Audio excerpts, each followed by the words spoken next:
Hello friends, তোমরা দেখছো mister Sujoy blog. তো আজ তোমাদের দেখাবো নৌকোবাজ প্রতিযোগিতার কিছু মুহূর্ত।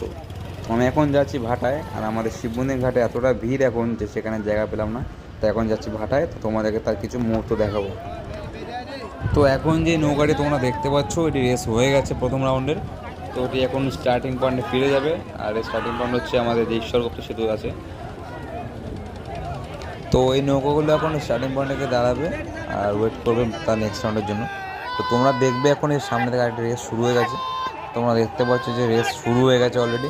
তো সামনে থেকে নৌকো এগিয়ে আসছে। তো এই নৌকোবাজ দেখার জন্য বাইরে থেকে আমাদের এখানে অনেক লোকজন আসে, কারণ এই নৌকোবাজ সব জায়গায় হয় না। এটি খুবই ঐতিহ্যপূর্ণ একটি প্রতিযোগিতা। তো তোমরা যারা যারা এই ঐতিহ্যবাহী নৌকোবাজ প্রতিযোগিতা কোনোদিন দেখোনি বা দেখতে চাও, তাহলে তোমরাও আসতে পারো আমাদের শহীদ পল্লী। নেক্সট ইয়ার 2025 সালের বিশ্বকর্মা পুজোর সময় এটি আবারও হয়তো হতে পারে। তো যদি হয় তো তোমাদেরকে সেটা জানাবো। তো সেটা জানতে গেলে অবশ্যই সাবস্ক্রাইব করতে হবে আমার চ্যানেলটি মিস্টার সুজয় ব্লগ। তো চ্যানেলটি সাবস্ক্রাইব করে দিও। তো এই রেস চলাকালীন একটি নৌকো ডুবে যায়, তো সেটি তোমরা দেখাবো, তোমরা দেখতে থাকো। অবশ্য ডুবে যাওয়াতে কারো কোনো ক্ষতি হয়নি, কারণ উদ্ধারকারী দল ছিল, তারা তৎক্ষণাৎ সবাই চলে এসেছিলো উদ্ধার করতে। তো তোমরা দেখতে পাচ্ছ যে নৌকার পাশ দিয়ে অনেক ট্রলার যাচ্ছে। তো ট্রলার আমাদের এখানে ভাড়া পাওয়া ছিল, এটা টিকিট কাউন্টার ছিল, আর আমাদের কমিটির লোক ওখানে আছে, তো তারা এই ট্রলার করে ঘুরছে। তো আমি ট্রলার যেতে পারিনি, কারণ টিকিট তখন ছিল না। তো তাই আমি এখানে দাঁড়িয়ে দাঁড়িয়ে সব ভিডিওগুলো করছিলাম। তো তোমাদের এখন দেখা হয় সেই নৌকোটি যেটা ডুবে যাচ্ছিলো। তোমরা এখন দেখতে পাচ্ছ সামনে সেই নৌকোটা আছে যেটা এখন ডুবে যাবে। তো তোমরা দেখো নৌকাটি কীভাবে ডুবে ওখানে। নৌকাটির মধ্যে অনেকটা জল ঢুকে আছে, যে কারণে নৌকাটা এখন ডুবে যাচ্ছে।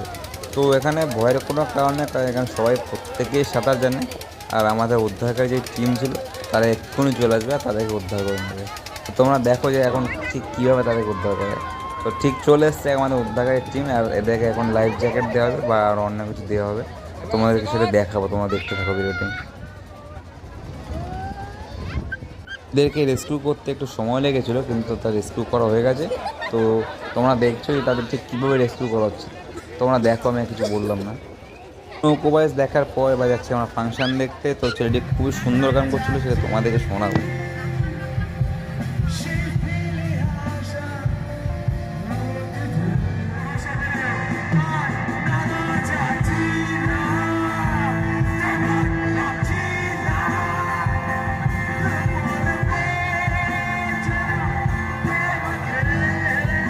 তো ওই ছেলেটি গান শেষের পর স্টেজে এলো মেয়েটির নাম ঋত্বিকা রয়। তো আমার খুব একটা মেয়েটার গান ভালো লাগেনি, যে কারণে আমি বাড়ি চলে এলাম। তো আজকে ভিডিও এখানে শেষ করলাম, দেখা হচ্ছে অন্য কোনো ভিডিওতে। ভালো লাগলো লাইক করুন, শেয়ার, সাবস্ক্রাইব।